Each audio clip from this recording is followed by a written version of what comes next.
Alright, so as usual, Bernie Sanders throws an accusation out there that has some partial truth to it but completely ignores the larger context. If you want to be taken seriously, you cannot talk about the 2008 crisis without mentioning the Federal Reserve policy and government programs such as the Community Reinvestment Act, which were indistinguishable from a plan that a Wall Street exec might have drafted to benefit themselves.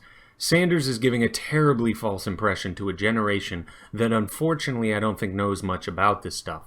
Was Wall Street acting irresponsibly and crazy? Yes, it's true, but the only reason this occurred was because the entire stage was set up by government and government institutions and government regulators for their irresponsibility to even be profitable in the first place. If you hadn't had government guaranteeing loans for housing, for example, housing prices would not have been skyrocketing at the time, something that politicians and pundits, especially people like Barney Frank and even George Bush, were praising and pointing to as an indicator of economic health.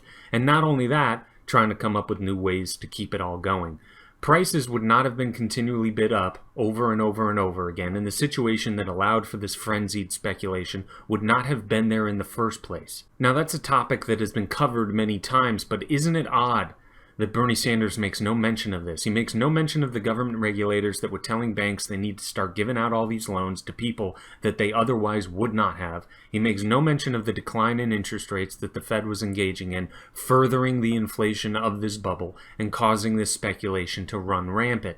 It's like giving a cat catnip and then blaming the cat for clawing at your couch. I honestly think that Bernie Sanders puts it this way because he knows people think Wall Street has something to do with capitalism, so if I can just put the blame on them and never mention the government's gigantic role in the '08 collapse, then people may be more likely to side with my platform of democratic socialism. I think that that's likely the level he's really working on. But even better than all this is then Sanders goes to call for a tax on Wall Street to pay for the canceling of student debt. Again, student debt, a huge problem with the government directly at the root of it. First of all, perhaps people wouldn't be in so much student debt if they didn't attend public schools for 12 years, with one of the main messages being that without college, you're nothing. Don't go to trade school, don't learn a skill on your own that could make you highly marketable and highly valuable. You need to get that piece of paper that says you're worth something. In fact, people that think to themselves, maybe I don't need college, I'll go to a trade school and become an electrician or a pipe fitter or a carpenter, or I'll utilize the thousands of free services that will teach me how to program or to code, and I'll become undeniable to potential employers, or perhaps work for myself and have my work speak for itself and become a freelancer. But the one thing I don't want to do is saddle myself with a gigantic debt that won't even guarantee me a job. People who think like that are largely ridiculed and are certainly not supported nearly to the same extent as those who go with the status quo program of attending college and taking on that huge debt. And why is that debt so huge anyway? Well, there are a multitude of reasons, but they all lead back to the same place, which, just like the collapse of '08, has the government's fingerprints everywhere you look. Guaranteed loans, federal grants, and a massive push to finance these 18-year-old kids to attend these colleges. When government artificially spikes demand like this, first off, you make the degrees worthless. When everyone has one, that becomes the new floor. But worse than that is this huge spike in demand leads to higher costs for the colleges. More students to house, more students to teach, more problems to deal with.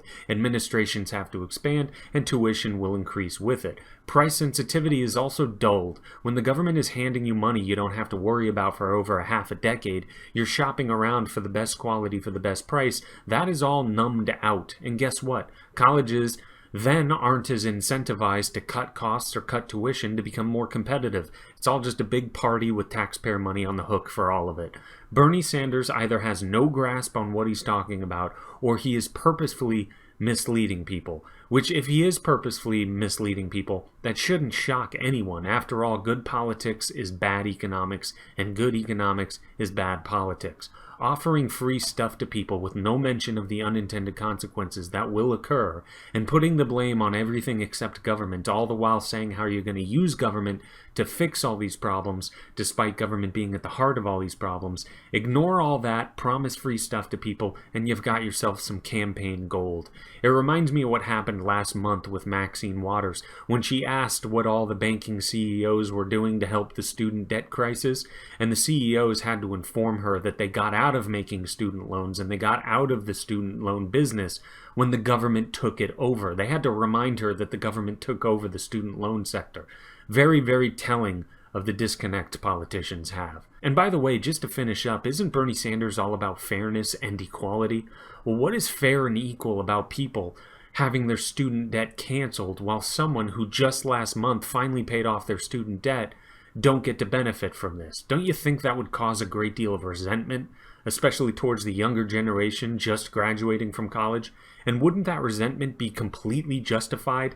That would be quite the shot to the foot for these people. But anyway, that's all for now. Like and subscribe and share this video, as YouTube likely buries all my stuff. But you all have a good one.